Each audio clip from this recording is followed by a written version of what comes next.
the news. Welcome to Politically Deconstructing. Yes, so welcome to Politically Deconstructing with me, Kass, and my lovely co-host, Lady Googs. I'm going to share it out real quick. Absolutely.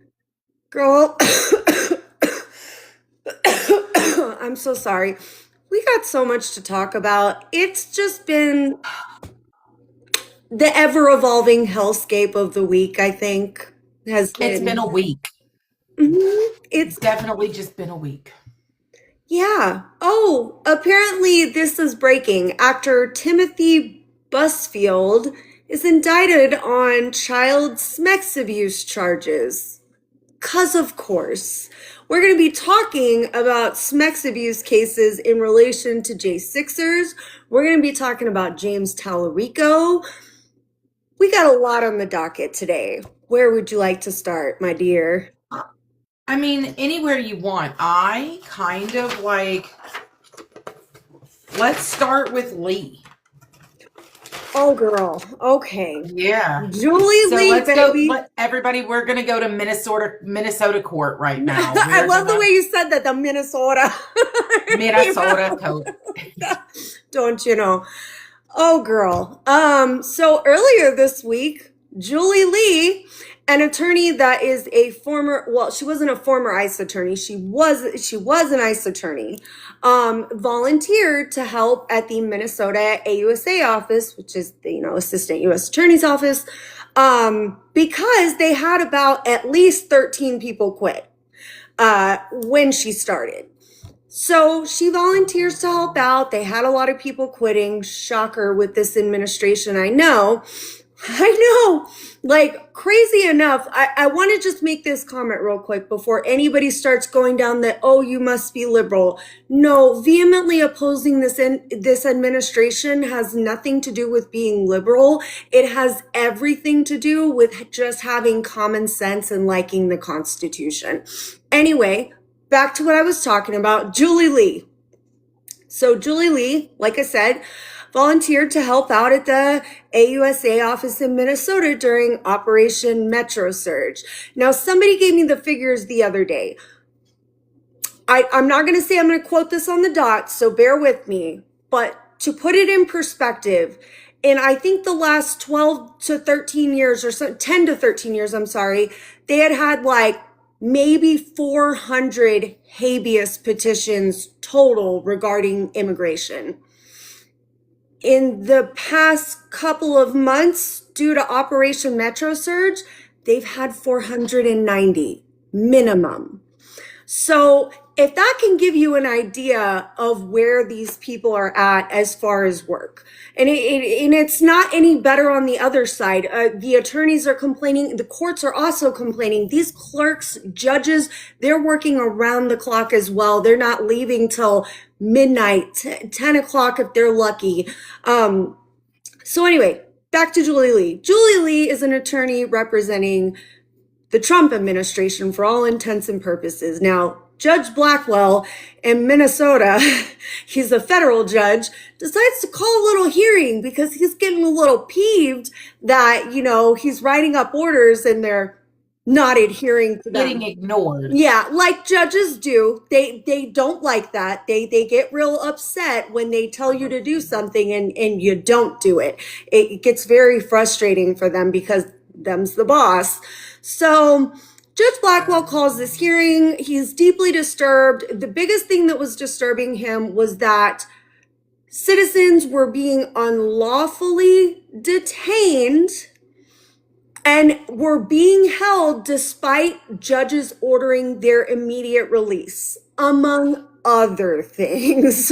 Can we go into some of those other things? Because we can cover it now or we can cover it later. Because after she has her meltdown, the judge pointed out that the Department of Homeland Security is ultimately responsible for so many of the judicial issues. Yeah, absolutely. So like a thing that Judge Blackwell pointed out was that like this is kind of of your own design, like you're not complying, you're going to continue to run into issues. As far as other issues, I can't get super specific because they didn't, but I can tell you it can be anything from moving people to other states despite judges' orders. It can be a myriad of possibilities going on.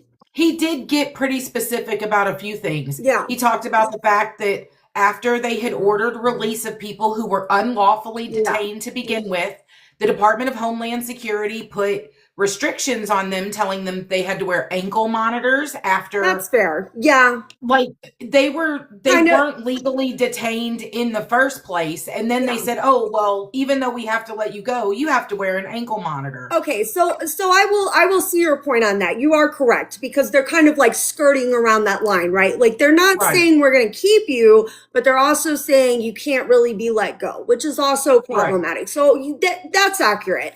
I just was thinking about like specifics, and I was like, I don't really know if like I can get into baseline things, but yeah, there's a million things that are going on. A lot of the judges are concerned, but this particular hearing had to do with Judge Blackwell himself. Right. And so Julie Lee is the one who has to answer this call from Judge Blackwell. She shows up into court, and frankly, she really did have like an emotional breakdown. And I think, honestly, rightly so. Yeah, for as mad as anybody could be that they're still working for this administration, I'd rather see somebody having an emotional breakdown in court than somebody going in there and defending every action and not giving a fuck. If you get rid of these people like Julie Lee, those are the people you are going to be left with. The graduates of Trump University of Law, you know, like, those are the people you are absolutely going to be left with. So before you judge her, understand, as much as you may not like it, these are people who are career attorneys. Most of them are not just started working for the Trump administration. These are people that have been there. They genuinely enjoy their jobs, and this is not an environment that business as usual. Yeah, this is not what the environment you want to be in as a lawyer, because you know who's not showing up? It's not Trump. It's not Stephen Miller. It's not Kristi Noem. It's not Kash Patel. It's the attorneys that have to go in there and make some sort of defense for the absolute shenanigans the government is pulling. And so Julie Lee gets into court, and she just basically, you know, states, I'm doing everything I can. I'm here so that this agency knows how important it is to comply with court orders. She said that they were implementing policies and procedures to get this happening faster. But here's my question. You went into Operation Metro Surge without those policies in place. That should have already been an issue. And then a better point that she made, and this was the most damning point she could have shared, was that when she asked ICE to comply with her, release this person, XYZ. I mean, I'm speculating here, but I'm going with the flow of what he talked about. She said it was like pulling teeth. And that was her words. Yeah, she said it was like pulling teeth, and I find that to be incredibly sad, because her whole job is I mean, part of her job is to defend the government, but also part of her job is to make sure that if people need to be released, they're released, you know, make sure the court processes follow through. So she says this, and then she kind of gets in there, and she's like, listen, this job sucks.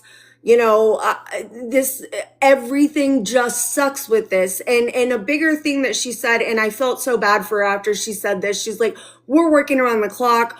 We don't have the people to do this. We're doing the best we can. She was like, I wish you would hold me in contempt so I could get 24 hours of sleep.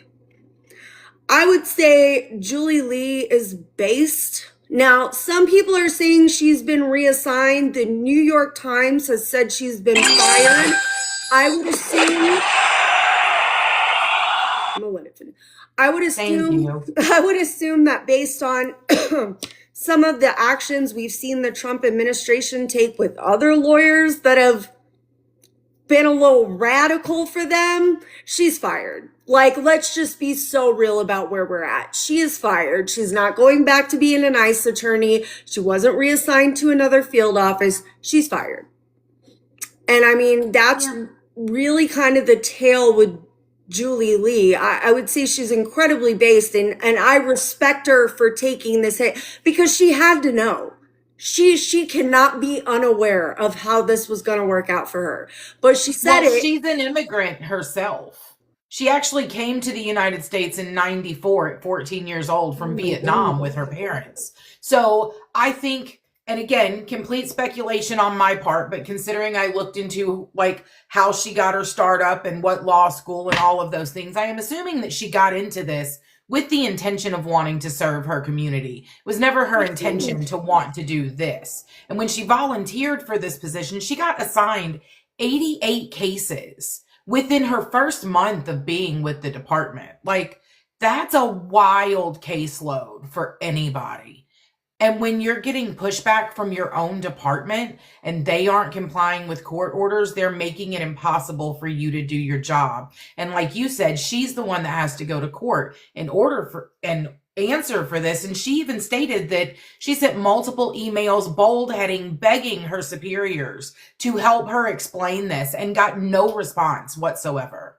I mean, just imagine living in that world, you know, like I know people are very quick to jump to judgment about people who are still working for this administration. Look, guys, that's the job. And when you're dedicated to what you do, sometimes you're going to work under administrations that frankly suck.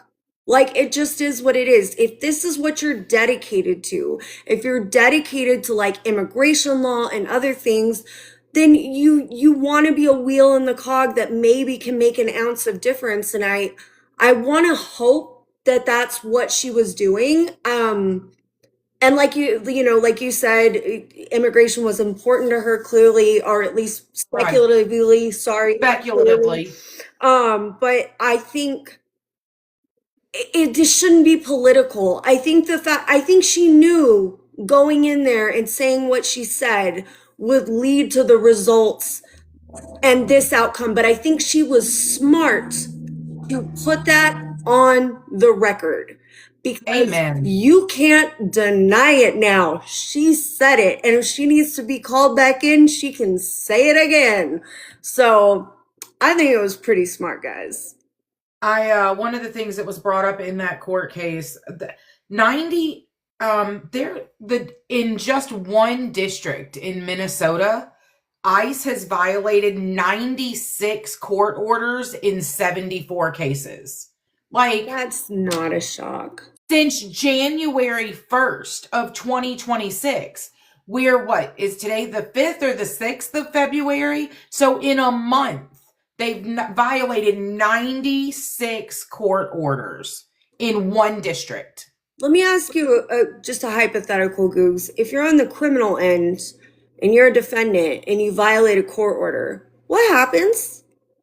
You're probably going to get picked up, right? You're probably going to get arrested. You're probably going to go to jail. Yeah. And I would like, if you don't mind, for sure, I want to just read a statement from the judge that I thought was really, really poignant, if you give me a minute. Yeah, absolutely. This kind of like was how he wrapped up talking to Lee. He said, in the hearing with Lee, Blackwell appeared exasperated at the lack of good faith that the administration lawyers have demonstrated as people's lives and liberty hang in the balance. He said, the individuals affected are people. The overwhelming majority of the hundreds seen by this court have been found to be lawfully present as of now in this country.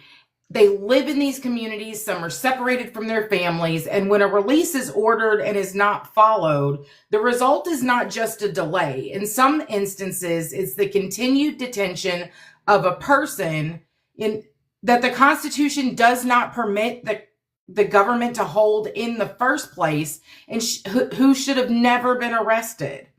And then he said the DOJ, DHS, and ICE are not above the law. They do wield extraordinary power, and that power has to exist within constitutional limits. When the court orders are not followed, it's not just the court's authority that is the issue. It is the rights of the individuals in custody and the integrity of the constitutional system itself. Well, I mean, and this is like, so I talked to Law about this the other night. Nobody was in there because it was just kind of like a, we were just shooting the shit kind of thing. And I kind of talked to Law about this the other night, and something we had gone over is he was like, I kind of hope they keep it up, because then we're going to get a judge's order saying they can't arrest without probable cause. Because like, I know it sounds horrible to say, but that sheer amount of escalation kind of forces the hand. And not that he was cheering that on, but he was kind of just like, at some point, because we just saw this out of Oregon, to be fair to Law, we just saw this out of Oregon. A federal judge ruled that if you don't have fucking probable cause in Oregon, you can't pick somebody up. You gotta have a warrant, baby, and a known and tangible reason that they are going to escape. So I think it's certainly interesting to watch, and I think that is going to be the result should they continuously violate court orders, because they can hold the government in contempt. That can be done. Their attorneys are going to be in jail, not Trump, not Noem, not Miller, not Patel, but they can hold you in contempt, and it will lead to further proceedings, further filings, and this is not good for them. Of course, I don't wish anybody arrested. I hope everybody stays out of jail. Please, for the love of God, keep yourselves safe as much as you can. What are you talking about? A federal judge going against the Supreme Court? I'm not talking about a universal injunction, dumbass. They can't do those anymore. Anyway, back to the news. Back to the news. What should we cover next? Why? Let's see. Oh, goodness. You want to talk about the foolishness with Talarico? Oh, Lord. I know. Oh, Lord. Here. Dude, this whole week has just been a bundle of fresh hellscape. Yeah. Okay. That's a very nice way to put it. So, for those who don't know the backstory here, Talarico and Jasmine Crockett are running against each other. Allred has already dropped out of the race, just to be so fucking clear, but he ran a race last term. He ran against Cruz. So that's what you need to know about Allred in this scenario. And I voted for Allred. However, the entire time he was campaigning, if you knew me, and I literally have Twitter posts saying how much his campaign sucked. So I really want to be clear about where I'm at, and I will go hunt them down and find them if you need me to find them. His campaign was god awful. He didn't do enough outreach. He didn't have enough advertising. I thought he was an extremely competent and capable potential senator. Just whoever was running his campaign sucked balls. Like, you can't get around that. It just is what it is. So, James Talarico allegedly made a comment that Colin Allred was a mediocre black man. However, to be clear, when he responded to this, he was like, that is out of context and not what I said. I said his campaign was mediocre. So somebody's lying. I don't care who. I'm not making any allegations here, but I want to talk about this. This attempt to divide, I am all in. I'm a Texan. I am all in, whether it's Crockett or Talarico. Their policy positions have minimal to no difference. Zero fucking zero. I certainly would be appalled if I really believed that James Talarico had spoken that way about anybody. Right. But based on his specific history, I've never seen anything like that out of him. I would be appalled if Jasmine Crockett said something similar, and apparently she is alleged to have made similar comments about Latinos. Either way, as Texans, I'm asking us to pull our heads out of our asses. I don't care. Go vote in your primary. Go vote in your primary and vote for the person you are like, this is the most base person possible.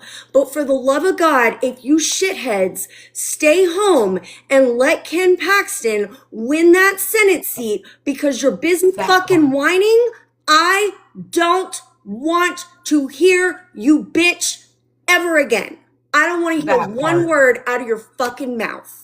That part right there. Like, you have two very competent candidates that are running for this seat. Either one of them can win this Senate seat from Paxton. And if you get caught up being like, well, I'm not going to vote for him because he said this, or I don't want to vote for her because she doesn't like what you're gonna fucking lose. This is Democrats doing what Democrats do and wanting to snatch defeat out of the jaws of victory. Both of them are solid fucking candidates. So whoever wins that primary, get behind them and don't let little petty shit divide you. That is a chance for a Senate seat in Texas. That's huge. It's huge for the country. It's huge for Texas. And nobody wants to talk about the other part of the comment he made.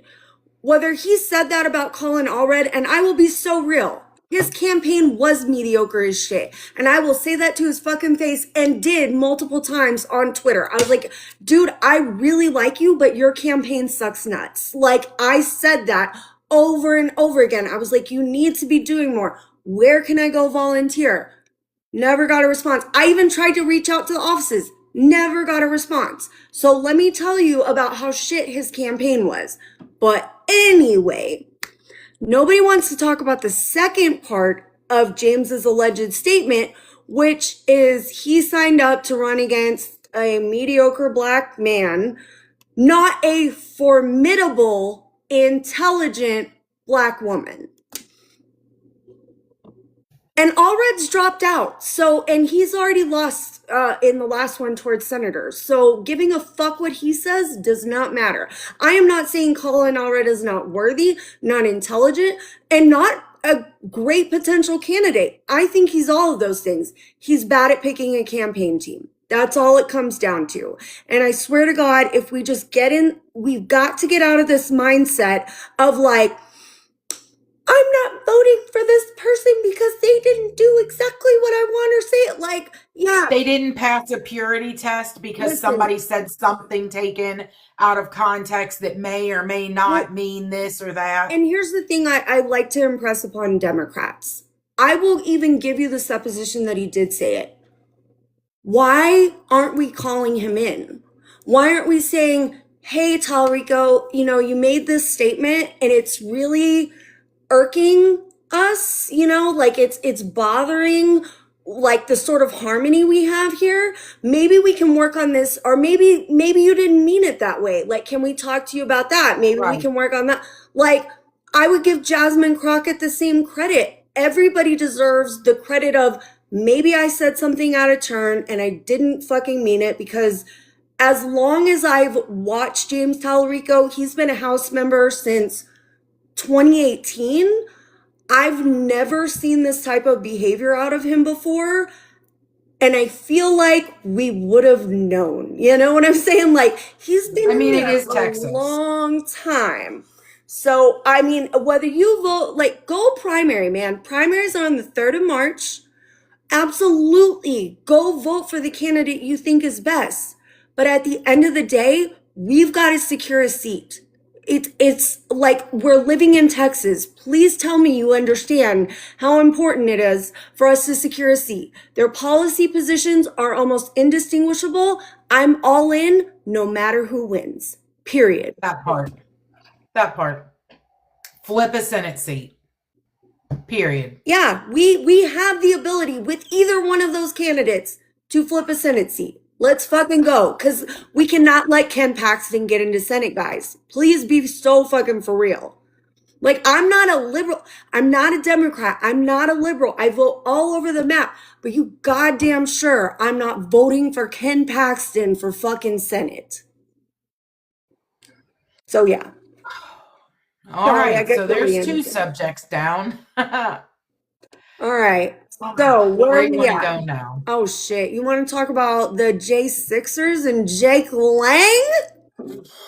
Go, girl, go. Oh, baby girls, if you haven't heard this story coming out yesterday, you're going to want to hear it. Does everybody remember Jake Lang, the J6er that likes to do the special salutes, if you will, and is very much a flaming pile of doo-doo? Yeah, that guy. And if you don't know him, please go look him up. And I'm sorry that you had to go look him up. I'll just paraphrase with that. He's been in Minnesota for a little while. He was attacked by some protesters for burning a Quran. It was either at a municipality building or it wasn't the Capitol. I know it was in the Capitol because I believe it was in Minneapolis, but he burned it somewhere. It was in like an official government building. And yeah, some protesters really got up his ass. Well, he had a run and he may have fallen and hit his head. I don't know what happened. I'm just going to say, I don't know what happened. But anyway, Allegedly, there was. allegedly, you know, What had happened was. yeah, exactly. So he's still there and he's big sad. So instead of actually going somewhere to protest legally, he decided that he could protest at the Capitol, to which the Capitol said, you don't have a fucking permit, the fuck you Now, can.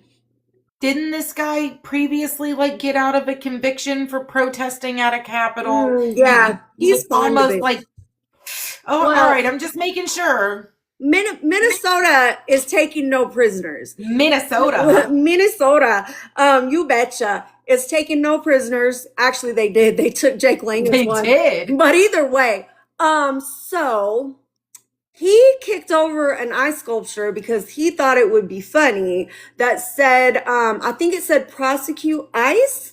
He decided he was going to kick it down, but they said, oh no, baby girl, that's art. And you just committed destruction of property. And he got arrested and he's going to be in jail over the weekend because he didn't have a bail hearing today. So I hope he likes it. Tear. I know. But I mean, we've got a lot of recidivism in these J6ers. And Really? and some of this is just so disturbing that I need to look it up on, because I'm gonna have to go. I couldn't write this down because it was too gross and I'd have to burn the paper afterward. Right.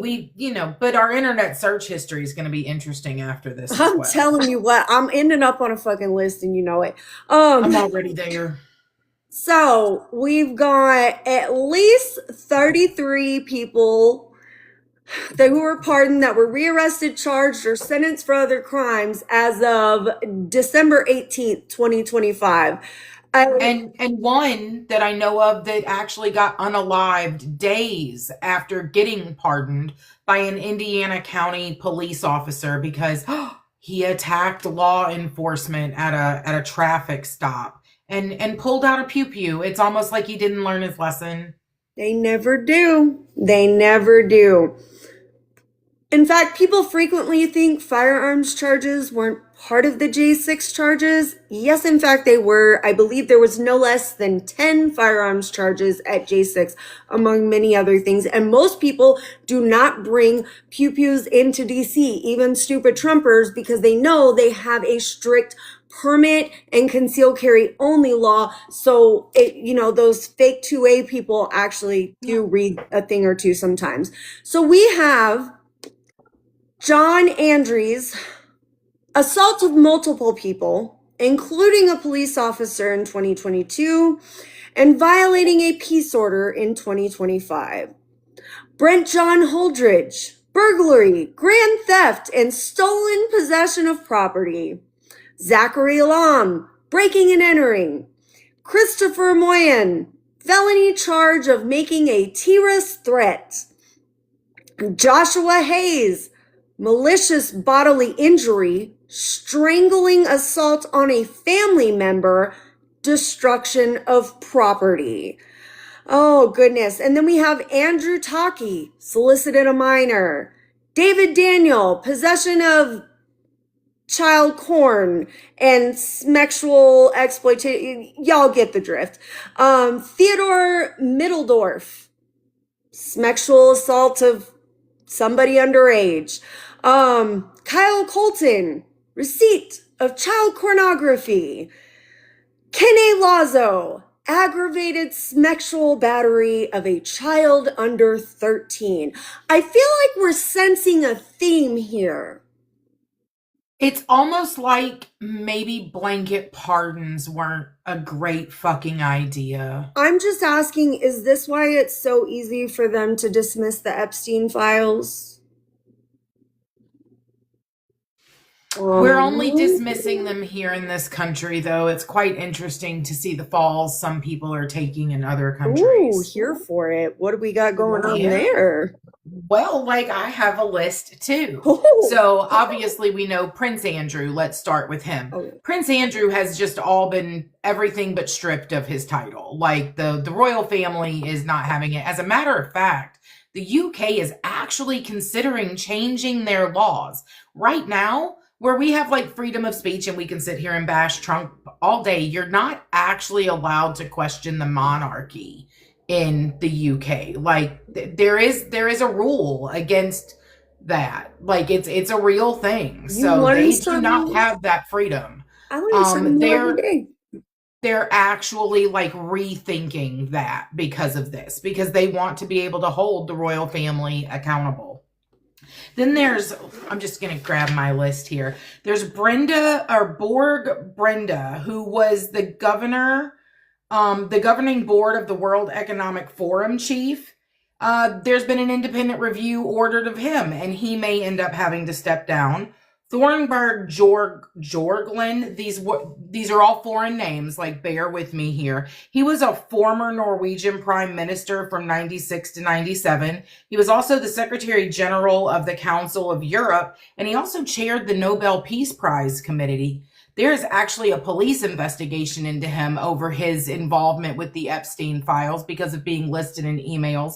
And the police investigation is for suspected aggravated corruption. So that's super fun. There's Mona Jewel, who was a Norwegian diplomat who was actually played a really key role in the Israeli-Palestine negotiation, which resulted in the Oslo Accords in the 90s. She's been suspended. But guess what? Jeffrey Epstein left her $10 million in his will. Like, was currently the envoy to Jordan. There's Dean Kamen, inventor of the Segway. This is actually an American inventor. He's had to step down and take a leave of absence from his own board of directors because there are pics of him on the island and emails where he admitted and thanked Jeffrey Epstein for having him out to the island for parties. Yeah, no, like there's more. Brad Karp, which is the chairman of Paul Weiss, which I'm sure you know Paul Weiss, because it's only one of the most powerful corporate law firms in the country. He has had to step down from his position.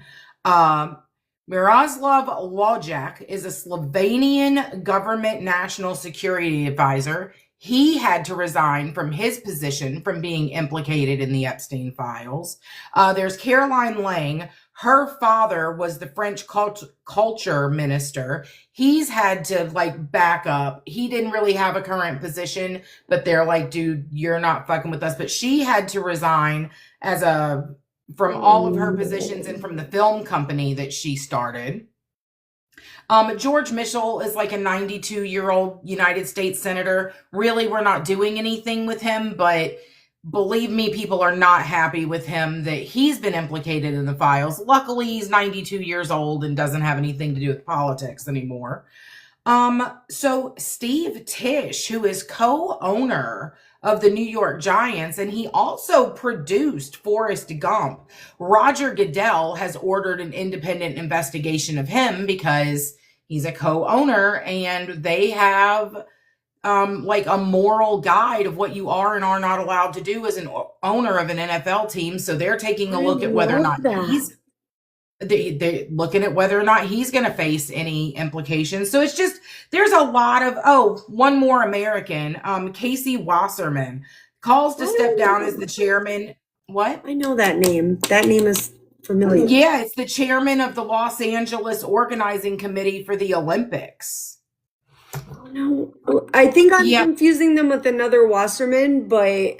probably. This one's in LA and they're, one of the chairmen organizing the Olympics, but they're also being asked to step back from their position because there were a myriad of emails where they were flirting and had a flirtatious relationship with Ghislaine Maxwell. So it's ironic that, I will be the first to tell you that the things in the Epstein files, for the most part, are allegations. They're suggestions of wrongdoing that have not necessarily been proven yet. But all these other countries are holding their people accountable for even being mentioned in them or having any implication in them. And, here in America, Donald Trump is on TV telling everybody, oh no, it was a big hoax. It was a scam. I've been completely, what word did he use? I've been completely exonerated, even though I've been mentioned 38,000 times at last count. Oh my God, Bo. Oh my God. Somebody actually did find, and I saw this yesterday, it's a true thing. Somebody actually did find a reference to Joe Byron in the files. However, it was a QAnon email talking about him being replaced by a robot. Oh. So that Have they found Obama yet? That's the only reference to Joe Byron. I don't know. And honestly, I don't follow the Epstein files as much as I should, mostly because I didn't need to know Trump is a piece of shit any more than I already did. Like, I don't care. Like, I care about those victims getting the justice that they deserve. That is the only outcome I want from the Epstein files. And also maybe, just like burn it all down. But either way, as long as the victims get their justice, that's my first priority. But if we can bring down every kingpin in America, like, I'm cool with that too. The government's got to get on board though. That's the only problem. Governments in other countries are definitely on board with holding people accountable. We just need America to, do the right thing. And a lot of it is that, like, it's hard to piece together allegations into, like, a complete case, right? Like, you need so much data and you need so many factors to make a case work. And a lot of times, a lot of the things that happened, they may have reached a criminal statute of limitations, potentially not a civil one. It's really going to just depend. So it's hard to take files from years and years and years ago and make them into a case. But what you can do, what a responsible government does, is at least you make sure that the victims are heard, they're known if they want to be known, and they're protected if they want to be protected. You make sure that if they can pursue justice in any way, you're assisting with that. Like, I don't know how this is a complicated endeavor for these people that claim to be pro-life and care about the children. Just saying.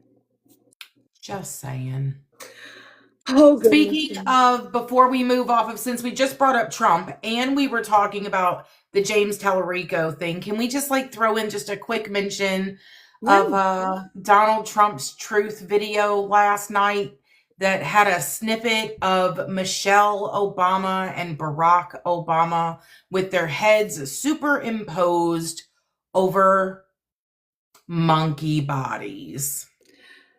Yeah. I don't even have any words from that. I don't think we need a lot of words. Just be aware that this is out there. He did it, and it's still up. It's still up. Last I checked, 20 minutes before we went live, it's still up? Listen, I am very not quick to jump on any sort of like this is this or this is that, because as a whole white woman, my opinion matters almost nothing, right? I'm gonna listen to voices around me that know better. But here's the thing, I'm very aware and cognizant of the way that I use words. I don't call everybody this or everybody that, because it gets problematic and it takes away the power of the word. But there are some things that are just so overt and so in your face that I don't know how you can ignore that. Like, I just can't. And to anybody defending that, no, it wasn't in his video, it was scrolled. No, it is in the video. It is at the 1 minute mark of the video. It is in his posted video. It's not a thumbnail to another video. It's not linked to it. It is part of his truth video. I watched it earlier today. It was very unfortunate. And I just think like, well, I will say I'll give the Trump machine a small W. Apparently this morning, I just found this out not too long ago. The Pam Bondi and Kash Patel announced that they have arrested one of the Benghazi attackers and brought them back to the US. So small W for them. Like, I'll give them their W's where W's are due. Certainly if you unalive our citizens, I certainly want you held accountable, but I'm going to be real anxious to see what actual fucking evidence they have. That's where I get real touchy with this, because they're real fond of just not doing shit properly. And like, look, I absolutely want perpetrators held accountable all day, every 100%. day. But at the same time, I also don't want you just getting your wild hair up your ass and going after somebody and imprisoning them and then not being able to make your case. So we'll be following this one because I'm gonna be curious. But yeah, I had one more thing, I think. Oh yeah, okay. So I kind of briefly went over this in your live the other morning, but I kind of wanted to go through it for just the people who are keeping track. We're back on Minnesota, y'all. Minnesota. You betcha. So Minnesota had entered their BCA, which is a Bureau of Criminal Apprehension, and the Hennepin County attorneys had entered and got a TRO, which is a temporary restraining order. They last for 14 days to preserve evidence, to essentially make sure the federal government preserves evidence in relation to the Alex Preddy shooting and also does not manipulate or destroy evidence. So they ended up throwing out their TRO. It is an unfortunate predicament that basically the declarations, even though, let me be clear, I sat in on this hearing, I was there in the courtroom. Their lawyer could not explain any of their evidence retention policies, not one, except for the Border Patrol body cam, which is 75 years. However, every other retention policy was asked about. His literal response was, I don't know. And I really thought that this was going to go a different way, honestly, from just hearing it. However, there was one point that I had brought up that gave me pause, and it was the exact point that the judge decided to drop the TRO on, which is how he had received multiple declarations from different agencies about their retention policies. And because the BCA in Hennepin County could not actually prove an intent to destroy the evidence, they dropped the TRO. I'm going to be so real with y'all because I don't have anything to lose by saying it. That evidence is going to 100% be destroyed. I said what the fuck I said. I mean, I don't have any accountability to the court, so it doesn't matter. I'm there as a public observer, but it's very much giving, we're not going to tell you how long we're going to keep it. We're going to close this investigation in 6 weeks and we're going to wipe all the evidence. And the body cam's going to go missing, even though it's supposed to be preserved for 75 years. But because the courts were not able to prove intent They couldn't keep the TRO it's an because unfortunate we are still a nation of laws. it's an unfortunate hurdle that you have to clear. You have to show some like overwhelming reason that you would think or at least be aware that they would do this. And because none of the things that they put forward showed that there was an intent to destroy this evidence, it was really problematic for the judge, who was like, I think that the statements out of Miller and Nome and multiple people are absolutely partisan and political tactics. He was like, but just given the statements, I still can't prove any intent to destroy this evidence. So it was certainly like, I certainly felt a tug of war in the order, right? Like I certainly felt like maybe that's not what he wanted to do, but he is a justice and that is his entire job. I find that what we end up doing a lot of times, and why the legal system seems so unfair to most people, is because most of the time, like, we look at the morality of an argument, and a court is required to look at the legality of the argument.